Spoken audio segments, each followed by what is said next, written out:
Hello guys, welcome back to Maths on African Motives. Still working on our revisions for Electrotechnics N4, still on our principles of electricity.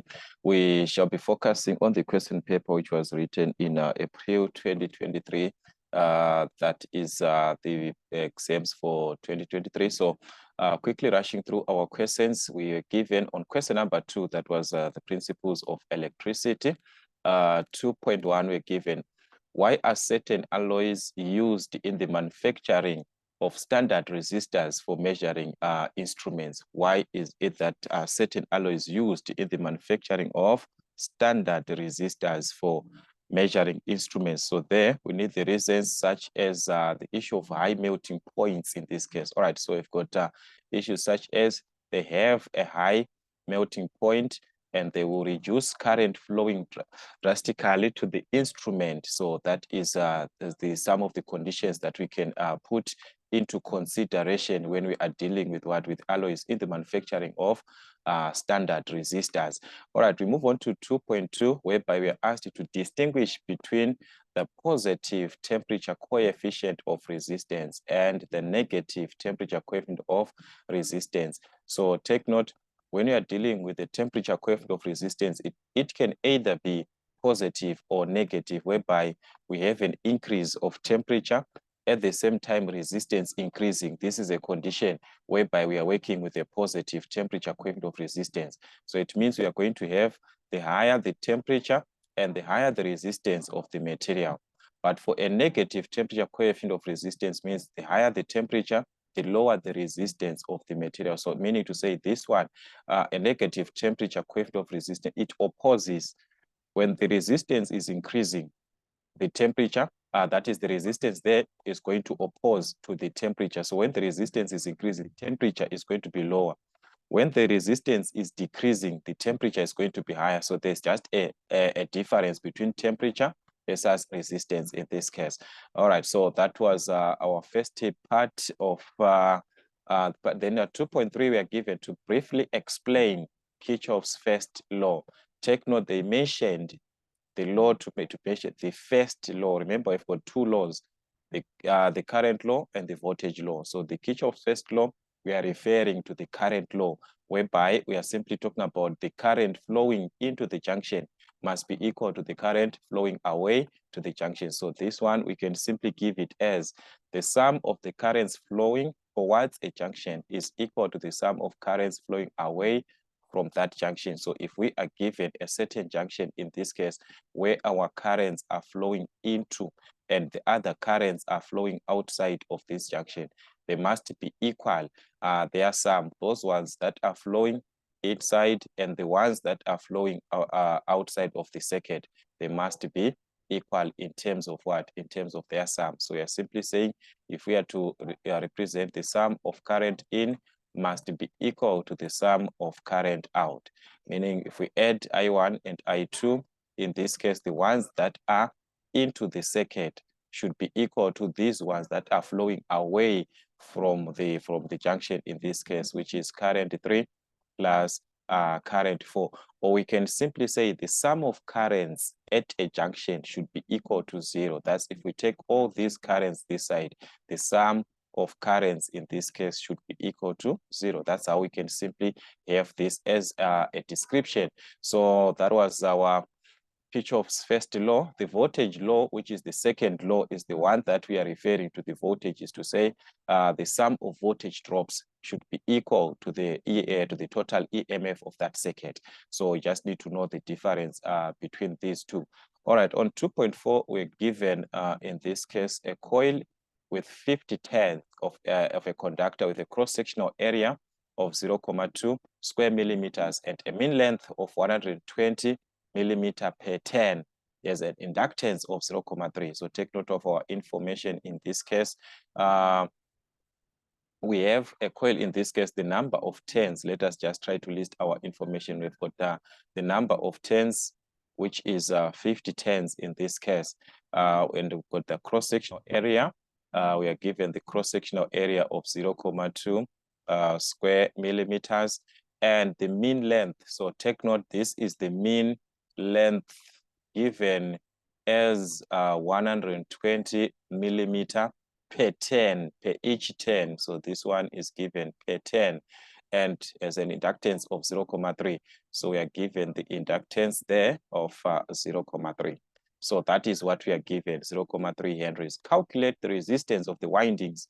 If the specific resistance of the conductor is, we are given the specific resistance, which is the resistivity of the type of material that we are working. So we are given the resistivity of the material in this case, which is given as 0.025 micro ohm meter. Remember, micro, that's times 10 to the exponent of -6.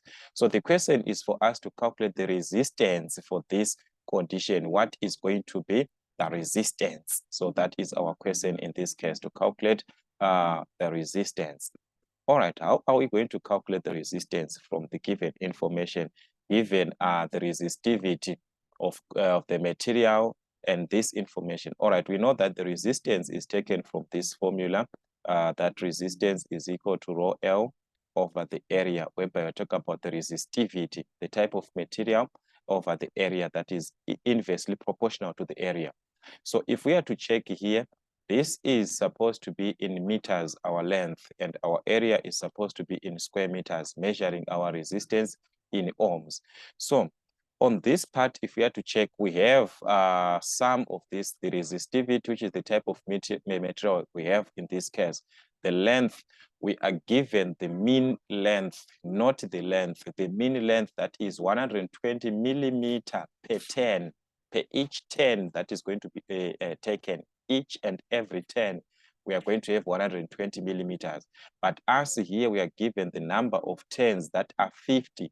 So meaning to say we are going to calculate the length from there. That is 120 millimeters times the number of 10s that we are given, which is 50. Take note, this one, it's millimeter. So you must get the length in millimeter, because we are saying millimeter per 10. So whatever that you are going to multiply with the number of 10s should be in millimeters. All right, so that means in this case, we are going to have our length.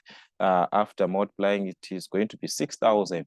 We are going to obtain 6,000 millimeters in this case. So take note here, you are just multiplying, but the length now you are supposed to convert to the basic unit of our length, which is supposed to be in meters.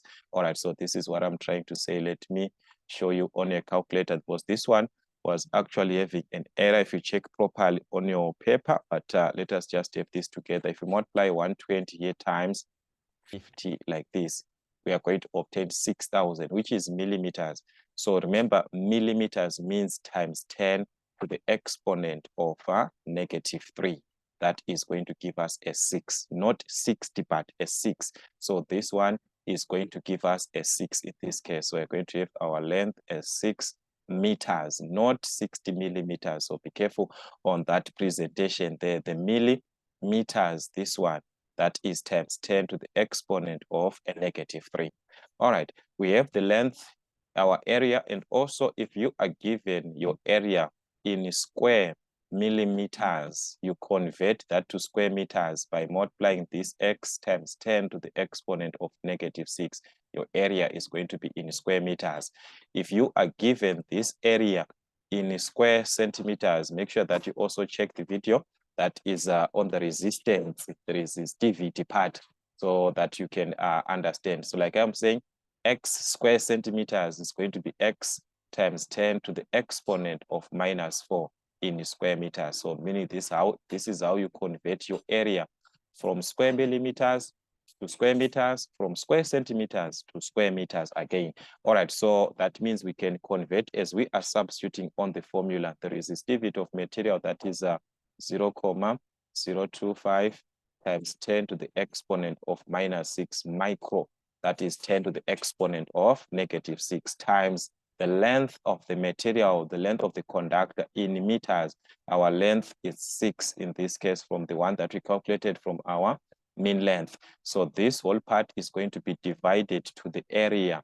So we are going to have our area. Remember, our area, that's 0.2 times 0.2 square millimeters. Like I said, the square millimeter, you multiply by 10 to the exponent of -6. So that was going to be 0.2 times 10 to the exponent of -6. So from this whole part, we are going to obtain the resistance of the material. In this case, this is going to give us 0.75 ohms. All right, so that is how we can use our resistance formula given the resistivity of the material and the length and the area. We can apply this formula this way. So all you need is to know how to convert your units, and the application of is very, very important. How do you convert your units and so forth? All right, so let us check the other part of the question.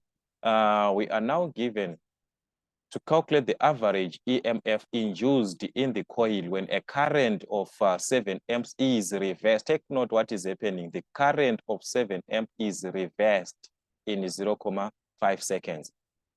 All right. If we are to take our information, let us just have it here.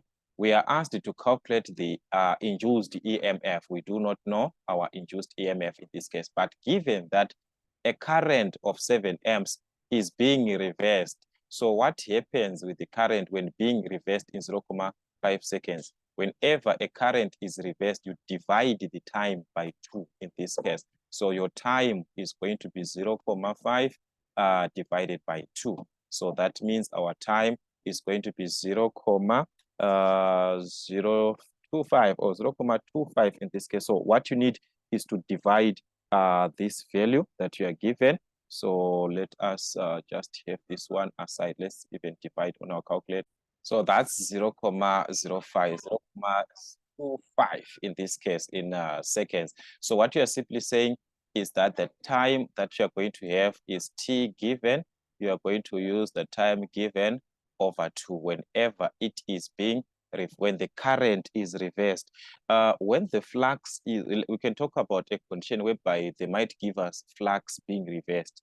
When the flux is being reversed, you multiply the flux by 2. You multiply the given flux by 2. But when current is reversed, you divide the current, you divide the time that you are given by 2. That is the difference between these two parts. All right, so we shall check another question to see similar part, how to attempt this type of a question. Remember, here we are also here given the inductance that is given as 0.3 henries in this case. How are we going to calculate the induced EMF? What you are supposed to have is that you know that from your formula sheet, you are given some of this information about calculating the induced EMF. You are supposed to use the specific formula depending with the information that you have. All these formulas, they are used to calculate the induced EMF, all these formulas, but which one? As there, we have got the inductance, we've got the current and the time. So meaning to say we are supposed to be focusing on this formula. So let us have our formula and have our adjustments there. So we saw that in this case, to calculate the induced EMF, our formula is supposed to be our inductance times the change in length over the change in time in this case. So simply means we are talking about the inductance times current over time.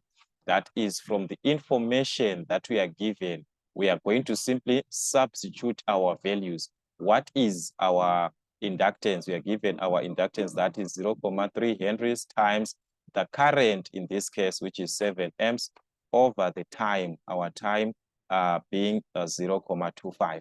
So this one is going to give us the induced EMF, and that was going to give us something like 8.4 volts in this case, which is the induced EMF. All right, so that is how we play around with this information, especially here on the time.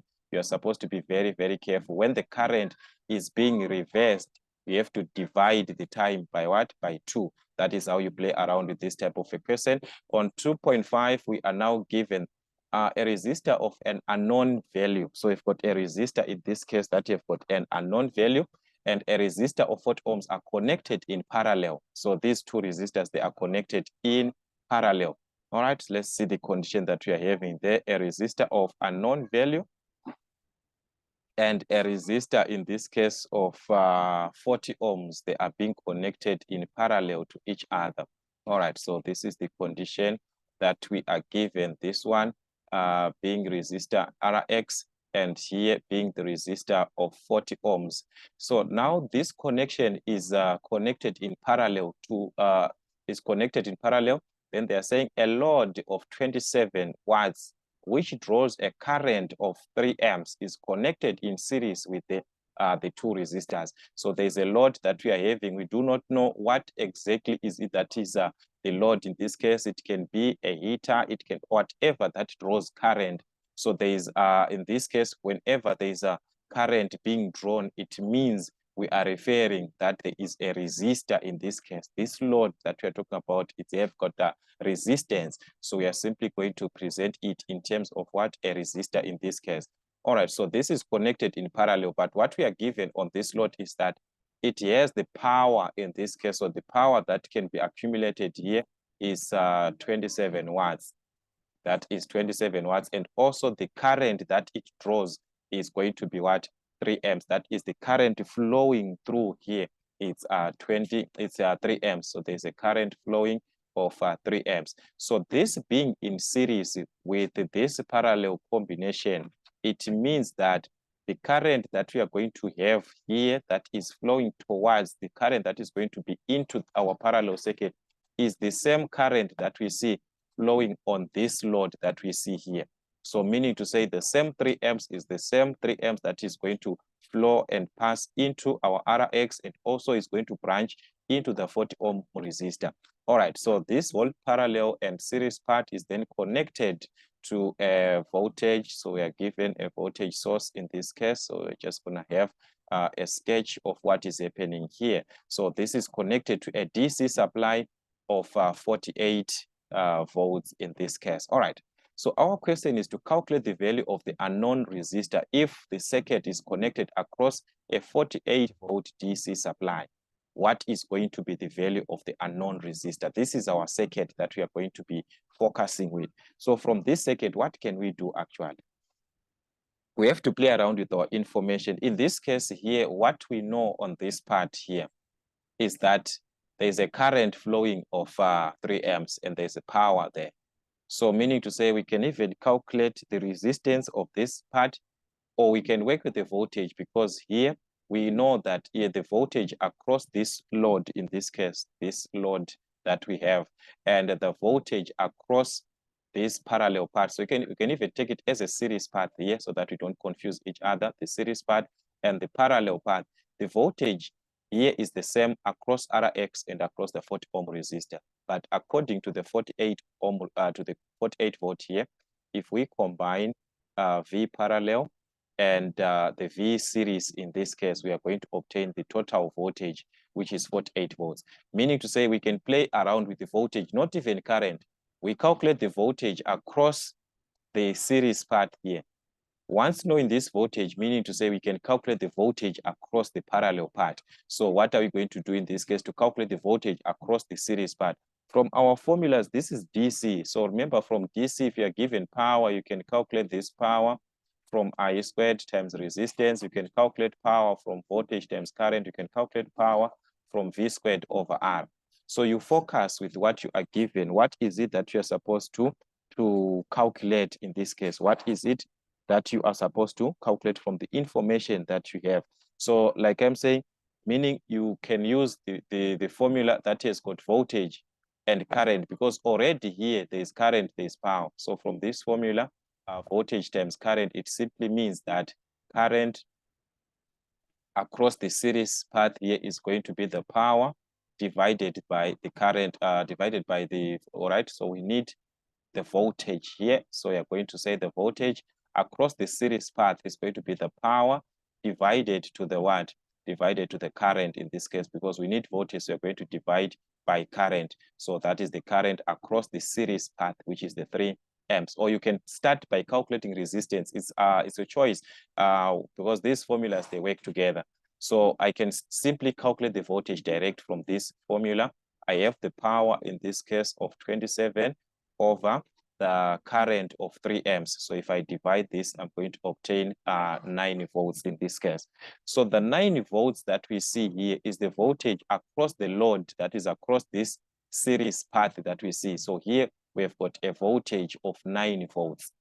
So if we've got a voltage of 9 volts, we can use this voltage to calculate the voltage across the parallel path here, because these two combined, they are supposed to give us the total voltage. So meaning to say, I can calculate the voltage across the parallel path by subtracting VT minus V series. So our V parallel is going to be VT, the total voltage of 48, minus V series, our series voltage, which is 9 across the series circuit in this case. So if we are to simplify here, we are going to obtain 39 volts. So this is going to give us 39 volts, meaning to say across the parallel circuit, across our parallel circuit here, the voltage across is 39 volts. Remember, our question is to calculate, in this case, the resistance of the unknown. So these are the steps that you might take, which might be different from what someone is actually taking. But what is important to consider is to say, if I have got this voltage is the same as also across this unknown resistor. There's a voltage there of 39 because we are talking about a parallel combination whereby voltage is the same. So if the voltage is the same, I can simply ask myself the current that is flowing across the 40 ohm. I calculate the current across the Rx, because I said this current is the supply, is the current of flowing here. It is the same current that is going to flow to this current, and this current branches another one to Rx, another one to the 40 ohm resistor. So we can even name these currents I1 and I2, or you can just name this current IRX, and we can name this current I40 ohm in this case. So meaning to say, we can calculate these currents and use the currents now to calculate the resistance across the unknown. All right, so let me do this by calculation. So here, let me just put it here. So I'm going to calculate the current across the 40 ohm resistor in this case. So the current across the 40 ohm resistor is going to be voltage across the parallel circuit over the resistance of the 40 ohm in this case. So meaning to say, there I have got a voltage of 39, the resistance being 40 ohms in this case. So if we divide 39 by 40, we are going to obtain 0.975 amps. So this is the current flowing here. We have got 0.975 amps flowing across the 40 ohm resistor. What is going to happen with the rest of the current, that is the 3 amps that we have, which is the supply? The rest of the current is going to be supplied to the Rx according to our Kirchhoff's current law. This current is flowing in, it is equal to the ones that are flowing out. So meaning to say, the current across the unknown resistor is going to be the supply current minus the current that is being taken by the 40 ohm resistor, because the 40 ohm resistor is taking a current of 0.975. So this one is going to give us the current across the unknown resistor, which is going to be something like 2.025 amps. So that is the current across the unknown resistor from our Kirchhoff's law. So you can play around these diagrams. You play around as long you are applying the correct procedure. Now that we have this current here, we know the current flowing across here, that this current is equal to 2.025 amps. And we know also the voltage across, because I said in a parallel combination, the voltages are the same. The voltage that we have there is the same. So knowing that we have got current and voltage, we can calculate the value of the unknown resistor. So therefore, the unknown resistor, so we can calculate our unknown resistor in this case, which is Rx. So from this information, what is it that we know? Remember, voltage is equal to current times resistance. If you want resistance, that is going to be voltage over current. We divide by the current. So resistance, simply voltage over current. So meaning to say, Rx is going to be the voltage of the parallel combination over the current across Rx in this case. And we have the voltage of 39 volts in this case. So that means our Rx is going to be 49 over the current across the unknown resistor, which is the current that we got here of 2, remember the current we got 2.025. So that is going to give us Rx, which is the unknown resistor. So our Rx in this case is going to be something like, if we divide properly, that is going to be something like 8 ohm. Let me use the calculator at once. So if we divide here, we are going to 49 over, that's going to be 2,025. We are simply dividing our voltage to the current. So that is going to be 24,1975 and so forth. So this one is going to be 24,198 ohms in this case. So that is how we can play around with our formulas from our DC. Playing around with our formulas, we can calculate the value of this unknown resistor. So there are so many ways that we can actually have used, or different ways that you could have used to calculate the same value of the unknown resistor. But what is important is that we are having the same value. So you can try to use another way or another format or another route of calculating this value of the unknown resistor. We are supposed to obtain the same answer in this case.